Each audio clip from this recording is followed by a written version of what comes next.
ایک کالر لیتے ہیں ساحل صاحب، ایک کالر لیتے ہیں. السلام علیکم. جی وعلیکم السلام. جی فرمائیے. جی میرا کوشچن ساحل عظیم صاحب سے ہے کہ پہلے یہ بتائیے گا کہ ریڈ ہائپر کی کیا حقیقت ہے، اور اس میں قرآن و حدیث میں کیا اس کے بارے میں کوئی انڈیکیشن ہمیں ملی ہے، اور اگر ملی ہے تو پھر ہمارا نیکسٹ موو کیا ہوگا؟ کیونکہ اگر فار ایگزامپل یہ ہو بھی جاتا ہے تو وہ ٹیمپل بنا دیں گے، مسجد اقصی کو گرا دیں گے، اور اس کے بعد ابھی جو ہمارا نہ مولوی تیار ہے نہ مدرسہ تیار ہے. ریڈ ہائفر کی حقیقت کیا ہے یہ جاننا چاہ رہے ہیں بھائی، اور اگر جو ٹیمپل بنا دیتے ہیں تو پھر ہمارا اس کا کیا لائن آف ایکشن کیا ہے، کس طریقے سے ہم آگے بڑھ سکتے ہیں؟ کل کی ویڈیو میں جتنا میں ایک ایسے بندے کو جس کو پہلی دفعہ خبر ملی ہو ریڈ ہائفر کی، اس کو تو اتنی اطلاع میں نے کل کی پروگرام میں دے دی ہے کہ اس کے بیسکس کلیئر ہو جائیں. بیسکس میں نے آپ سے کہا نا لمبی پروگرام اور سیریز کرنی پڑے گی بیٹا. اصلی سوال یہ ہے جس نے فون کیا ہے کہ آپ کو یہ یوٹیوب سے یہ جو ہفتہ پہلے ریڈ ہائفر کی فلائٹ اڑی ہے اس سے پہلے کیوں نہیں پتا تھا ریڈ ہائفر کا؟ سوال نمبر ایک تو یہ ہے. یوٹیوب نہیں بتائے گی، مولویوں کے اوپر نام نہ لگائیں، ہم نے خود بھی کوتاہی کی ہوئی ہے. تو مولویوں نے تو کبھی بھی نہیں بتانا کہ ریڈ ہائفر کیا تو یلو ہائفر کیا ہے. سورہ بقرہ قرآن پاک میں سورہ بقرہ سب سے بڑی سورت، اور آپ کہہ رہے قرآن میں کس طرح ان کا بچڑا؟ قرآن کی سب سے بڑی سورت ان کے بچڑے کے نام پہ ہے. تو یہ تو بہت بڑا مسئلہ ہے نا.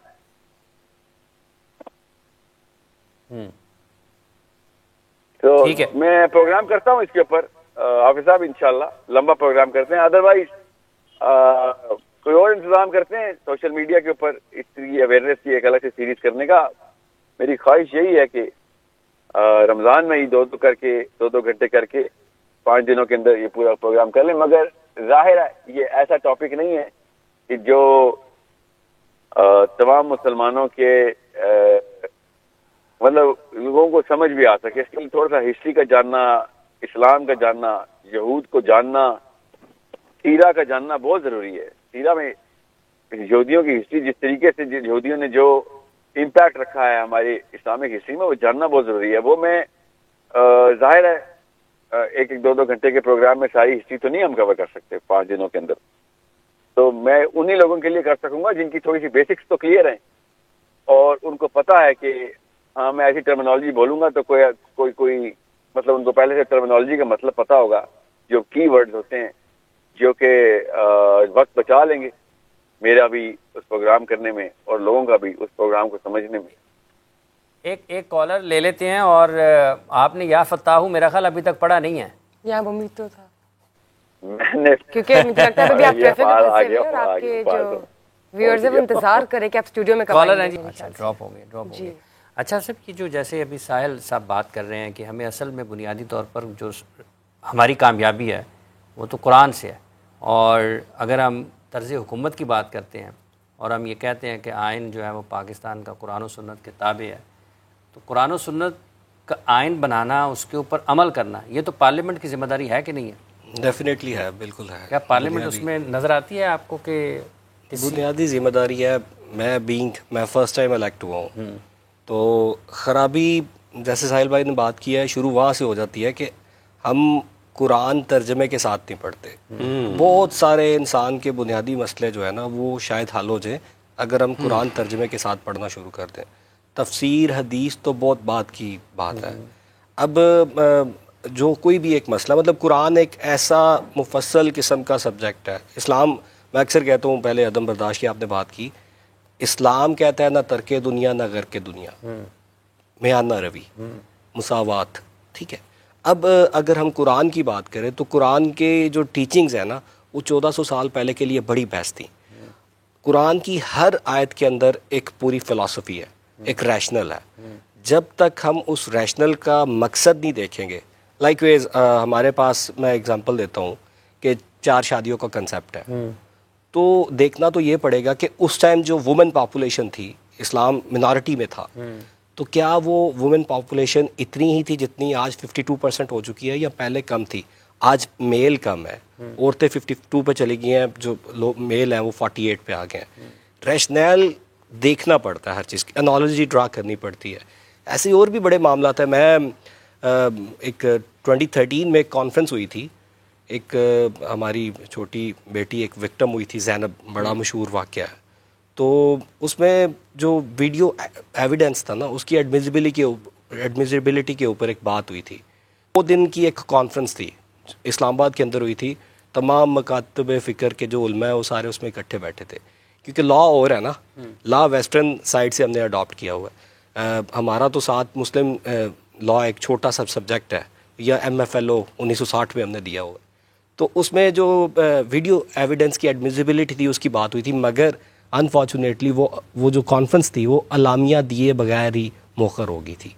تو بڑا زیادہ رول ہے پارلیمنٹ کا, ادھر رولز ریگولیشنز بن سکتے ہیں, مگر پارلیمنٹ سے بھی بڑھ کے سب سے بڑا سوسائٹی کا رول اگین آ جاتا ہے. سوسائٹی کا, سوسائٹی کو لیڈ کون کرے گا ساحل صاحب؟ یہ جو معاشرہ ہے اس کی اگر قیادت کرنی ہے کسی نے, اس کا مطلب یہ ہے کہ اگر یہ 25 کروڑ لوگوں کا ملک ہے تو یہ بغیر کسی قیادت کے اپنی اپنی جگہ پر ادھر ادھر سر ٹکرا رہے ہیں, ادھر جا رہے ہیں ادھر جا رہے ہیں, کوئی راستہ نہیں ہے, کوئی سمت نہیں ہے کہ کس طرف سے ہم نے آگے بڑھنا ہے. اور ٹھیک ہے ساحل صاحب اسٹوڈیو پہنچ آ رہے ہیں. اچھا, آپ کے خیال میں سب سے بنیادی ذمہ داری پھر کوئی کون کرے گا قیادت؟ دیکھیے, اگر آپ اسلامک پوائنٹ آف ویو سے دیکھیں تو ہمارا امام غزالی صاحب نے امام کا کیا ہے, پلاٹو جو ہے, مطلب آپ اگر پاسٹ کو دیکھیں نا تو نیشنز کو لیڈ کرنے والوں کے, ہمارا بینگ اسلامک پرسن, ہمارا کنسیپٹ ہو رہا ہے, ان کا بھی امام کی طرح ہی ہے, جو ایک لیڈر ہوتا ہے, جو رولر ہوتا ہے, امپلیمنٹیشن تو اسی کے تھرو ہوتی ہے. تو سب سے بڑا کردار بھی اسی کا ہوتا ہے, جو ایک حکم اوپر سے, حکم جس کو کہتے ہیں, حکم آتا ہے اور پھر وہ نیچے پینیٹریٹ ہو کے پبلک تک جاتا ہے. تو وہ کرنا پڑتا ہے, وہ امام کی بیسیکلی ذمہ داری ہے, کیونکہ سب سے پہلا ماں سب سے بڑا انسٹیٹیوٹ ہے میرے خیال سے. انسان جو بھی سیکھتا ہے, انسٹیٹیوشنز بڑے میٹر کرتے ہیں, سب سے بڑا انسٹیٹیوٹ ماں ہے. مائیں اگر اپنے بچوں کو شروع سے ہی چیزیں اس طرح سے بتانے لگ پڑیں, سکھانے لگ پڑیں, تو چیزیں بہت بہتر ہو جائیں. اکثر آپ نے دیکھا ہوگا, یہ بڑی زبان زد عام چیز ہوتی ہے کہ آپ نے کسی کی کال نہیں اٹینڈ کرنی اور آپ کے بچے پاس بیٹھے ہوئے ہیں, آپ کو کال آ جاتی ہے تو اٹھا کے کہتے بیٹا کہہ دو یہاں پہ نہیں ہے. یہ سوشل جو ٹریننگ ہے نا, یہی ہماری غلط ہو رہی ہے. مطلب سوشل ٹریننگ, مطلب ہماری آپ بنیادیں ہی ہلی پڑی ہیں. جی, بنیادیں ہے ہی نہیں, ہلی پڑی ہوئی تو ایک اور چیز ہو جاتی ہے نا.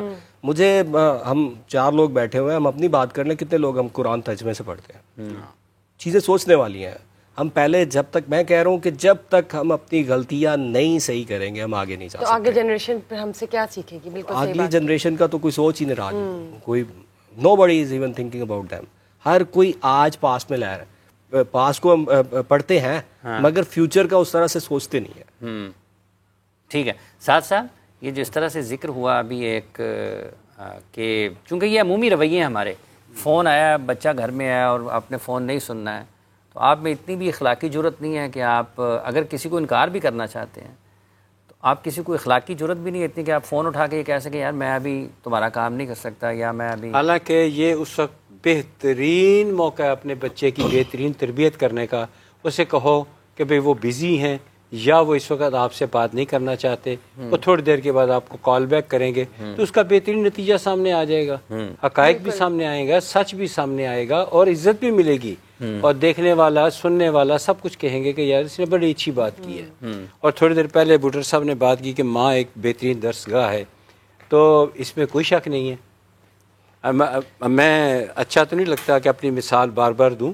ہماری والدہ محترمہ جب اسکول جاتے تھے, والد صاحب سائیکل پہ اسکول پہ لے کے جاتے تھے, تو اس سے پہلے وہ مجھے مفلر کان پہ لپیٹ کر تاکہ سردی سے بچا جائے, تو وہ مسجد تک چھوڑ کر جاتے تھے کہ بھئی چلو بھئی نماز تو ہو چکی ہوئی ہے, اب آپ یہاں پہ امام صاحب سے قرآن پاک کو پڑھیں اور ترجمہ پڑھیں اور تفسیر پڑھیں. اور یہ تفسیر کا شوق مجھے اس وقت کا پڑا ہوا ہے, اور میں کرسچن اسکول میں پڑھا, تو وہاں پہ میں نے ان سے کہا کہ مجھے تفسیر قرآن پاک چاہیے, تو انہوں نے کہا کہ اس وقت دینیات بولتے تھے, اب تو اسلامیات کا لفظ بولا جاتا ہے, تو دینیات کے ٹیچر سے ریکمینڈ کروایا گیا, تو انہوں نے کہا کہ جی منگوا تو دیتے ہیں, کس کی منگوا کے دیں؟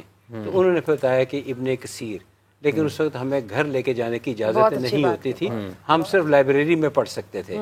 تو یہ اس وقت سے شوق پڑا. تو یہ ماں جو ہوتی ہے نا, یہ بڑی زبردست چیز ہے. میرا خیال ہے کم از کم 3 میں کوئی مبالغہ رائے سے کام نہیں لے رہا، میں صرف اتنا بتا کہ 3 صورتیں میں نے ان کی گود سے سیکھی. میں نہیں کہتا کہ میں نے پورا قرآن پاک ان کی گود سے سیکھا، لیکن چند ایک بڑی اچھی آیتیں جو آج تک میری زندگی میں ہیں، اور جو چند ایک سورہ مبارکہ اور کچھ احادیث مبارکہ وہ ہمیں سنایا کرتی، ہم سنتے اور پھر آج ہمارے کام آ رہی ہے. بہت بہت ٹھیک ہے، اس پہ عمل کرتے ہیں اور ہمارا عمل کرتے ہیں انشاءاللہ ثواب ملتا ہے. ٹھیک ہے. بھٹر صاحب آپ کا بہت بہت شکریہ، آپ تشریف لائے. ساتھ صاحب آپ تشریف لائے، آپ کا بھی بہت بہت شکریہ. آنے والے دنوں میں آپ سے ملاقات رہے گی، بات چیت رہے گی، اور انشاءاللہ آپ کی روحانی ٹپس جو آپ نے دی اس کا بہت بہت شکریہ. آپ نے جو پارلیمنٹ میں آپ آئے ہیں تو کچھ نہ کچھ ایک جو بہتر بہت اچھی بات ہے، انشاءاللہ کوئی نہ کوئی چینج تو ضرور آئے گا کریٹو آئیڈیاز کے ذریعے جو آپ نے یہاں پہ بھی شیئر کیے. بہت بہت شکریہ آپ کا.